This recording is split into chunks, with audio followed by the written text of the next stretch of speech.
Imagine this. I'm at the airport, my suitcase is bigger than me, and I'm staring at the baggage carousel with a mix of dread and determination. I'm 5 feet tall, and yes, I'm a woman. There I was, surrounded by men, struggling to lift my oversized bag. Not one offered to help.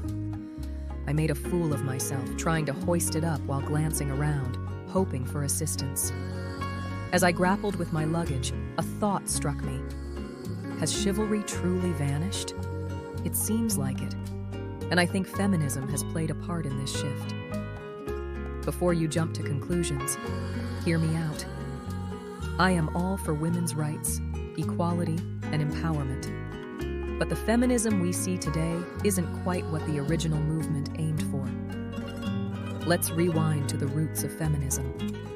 The movement began with noble intentions, securing basic rights for women, such as voting, education, and equal opportunities. These were crucial milestones that changed the course of history for the better. Fast forward to today, and we see a different picture. The dynamics between men and women have evolved significantly. The idea that women can and should do everything on their own has inadvertently led to situations where men hesitate to offer help, unsure if it will be welcomed or rebuffed. It's almost like we've swung from one extreme to the other, from being overly dependent to fiercely independent. And while independence is a powerful thing, it has also led to unintended consequences in how we relate to each other, especially in dating and daily interactions. This anecdote at the airport might seem trivial, but it's a reflection of a broader issue. We're navigating a new world of gender relations, where old norms have been questioned and new norms are still being established. And sometimes, in the midst of all this change, common courtesies like offering a helping hand get lost. So, while feminism has empowered women in countless ways, it has also created a ripple effect that has changed how men and women interact. The key is finding a balance where respect and support flow both ways without compromising the principles of equality and independence that the feminist movement fought so hard to achieve. All right, let's rewind to the 1960s, an era of profound change and rebellion. Picture it: flower power, rock and roll, and a cultural revolution that shook the very foundations of society. At the heart of this revolution was a significant shift: women gaining more control over their reproductive rights. This monumental change, including the advent of birth control and legal access to abortion, was a giant leap for women's liberation. But like all leaps, it had its consequences. With newfound freedom came a normalization of sex outside of marriage. Casual sex became not just accepted, but almost expected. Imagine being in a world where dating apps and social media constantly promote a hookup culture. Swipe right, swipe left. It's all so easy, right? But here's the catch. This shift made it incredibly challenging for those seeking long-term, committed relationships. Why, you ask? Why would anyone settle down when casual encounters are available at the click of a button? It's like being at a buffet with endless options, the allure of something new and exciting every day. But what happens when everything starts to taste the same? We become numb. Numb to the intimacy, numb to the connection, numb to the very essence of what relationships should be about. Look around. Casual sex is everywhere, from our TV screens to our social media feeds. Shows glamorize it, movies romanticize it, and social media influencers live it. We're bombarded with images and messages that scream, "It's just sex, no big deal." But is it really no big deal? This normalization of casual sex can be traced back to feminist movements that aimed to empower women. And they did, in many ways. Yet, in the process, they also complicated the dating dynamics. Imagine a world where the lines between empowerment and exploitation blur, where the quest for equality intersects with the reality of human emotions and relationships. This is where we are. The feminist movement gave women choices and freedoms that were long overdue, but it also introduced complexities that we're still trying to navigate. So, what's the takeaway here? We need to recognize the impact of these changes on our personal lives and relationships.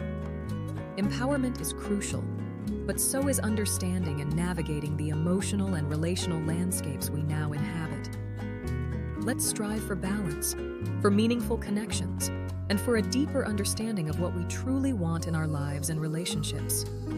This is where it gets really interesting. Picture this. On one side, we have traditional roles. Men as the providers and protectors, women as the nurturers and homemakers. On the other side, we see modern roles. Women dominating the corporate world as boss babes, and men often taking on the role of stay-at-home dads. Feminism has undeniably empowered women to break through barriers and achieve remarkable success in careers and leadership roles. This progress is fantastic and worth celebrating. However, this shift has also brought about confusion and imbalance in the dating world. Men, traditionally seen as strong and assertive, are now frequently portrayed as weak or passive in media. This portrayal impacts real life. Many women, myself included, still crave a partner who can lead, protect, and provide stability. It's not about undermining women's independence, but embracing the natural, complementary roles that both genders bring to the table. The Bible offers a blueprint for this balance, showing us that men and women have different but equally important roles. Here's a thought-provoking question. Why are we moving away from roles that have worked for centuries? Could it be that in our quest for equality, we've lost sight of our innate strengths? Consider this. When a man embodies qualities like strength, leadership, and protection, it doesn't diminish a woman's independence. Instead, it complements it. We see this in nature.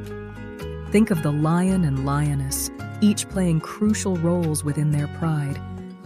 Yet today, society pushes men to be more feminine and women to be more masculine. This flip in roles often leaves both genders feeling unfulfilled. A man might suppress his natural instincts to lead and protect, while a woman might feel pressured to constantly prove her strength and independence, even at the cost of her well-being. So what's the solution? It starts with understanding and embracing who we are designed to be. Men should feel confident in their ability to lead without fear of being labeled as oppressive.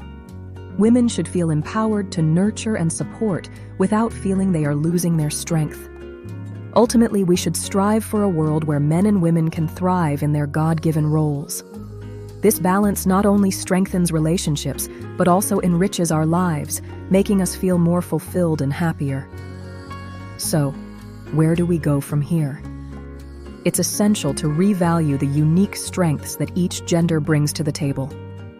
Women should embrace their femininity, prioritize meaningful relationships, and be mindful of the impact their choices have on the next generation. Men, on the other hand, should delve deeply into their faith, understand their role as leaders, and walk confidently in that role. By doing so, we acknowledge and celebrate the qualities that make each gender special.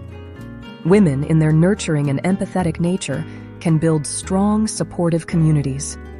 Men, with their strength and leadership, can guide these communities towards a brighter future. Let's aim for a balanced approach where both men and women can thrive together. Recognizing our differences doesn't divide us. It unites us in a more harmonious and productive society. It's through understanding and mutual respect that we can create an environment where everyone feels valued and appreciated. This balance is key to our collective success and happiness. Thank you for sticking with me through this deep dive. If this video resonated with you, hit that subscribe button, give it a thumbs up, and share your thoughts in the comments.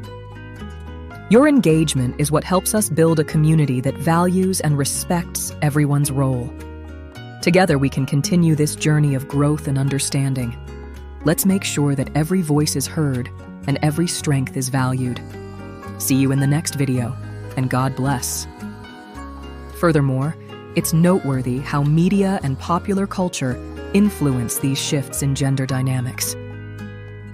TV series, movies, and social media often promote the idea that independent women don't need assistance, which can reinforce men's hesitation to offer help. Another issue worth mentioning is the upbringing of children.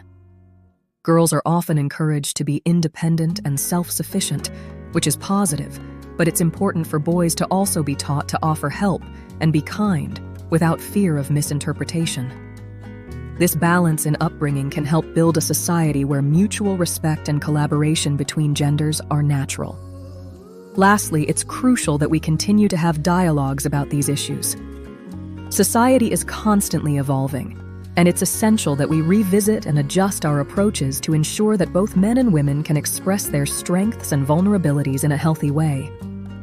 Finding a middle ground where independence doesn't exclude kindness and mutual support is key to a more harmonious coexistence.